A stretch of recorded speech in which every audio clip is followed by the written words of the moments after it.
అదే RTV app వార్తల్ని క్షణాల్లో చదివే అవకాశం ఉంటుంది. ఒక న్యూస్ పేపర్, ఒక టెలివిజన్ ఛానల్ మీ చేతుల్లో ఎప్పుడూ ఉంటాయి.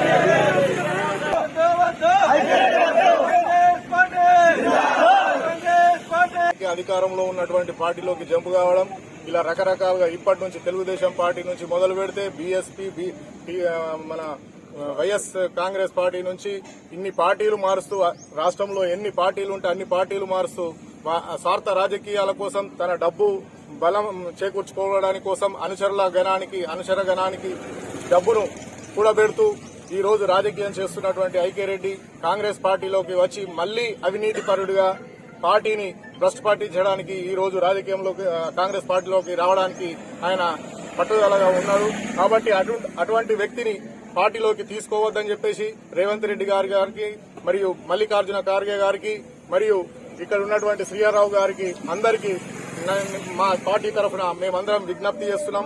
గడిచిన 10 ఏళ్లలో మంత్రిగా ఉండి కూడా ఎవరికి న్యాయం చేయలే.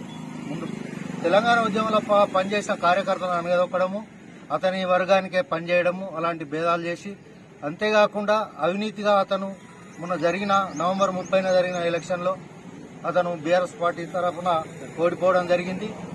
కేవలం అవినీతి, భూ కబ్జాలు, మరి డబ్బు సంపాదన, ఈ కారణాల వల్లనే బీఆర్ఎస్ పార్టీని కూడా ఓడవటం జరిగింది, మన మంత్రి గారిని కూడా ఓడవటం జరిగింది.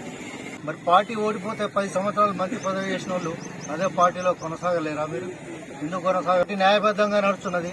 మరి బిందెడి నీళ్లలో, బిందెడి తేనెలో ఒక నీళ్ల చుక్కేసినట్టు అవినీతిపరుడైన మంత్రి వచ్చి ఇలా ఇక్కడ ఉన్న కార్యకర్తలందరినీ తప్పుదో పట్టిస్తారని, ఈ సంకేతం సరిగ్గా కాదని, ముఖ్యంగా ఏ కార్యకర్త కూడా కాంగ్రెస్ పార్టీలోకి ఐక్యరెడ్డికి తీసుకోవడానికి ఇష్టపడడం లేదు. మరిన్ని వీడియోస్ కోసం ఛానల్ ని సబ్స్క్రైబ్ చేయండి. లేటెస్ట్ అప్డేట్స్ కోసం వాట్సాప్ ఛానల్ ని ఫాలో చేయండి. అండ్ లింక్ డిస్క్రిప్షన్ లో ఉంది.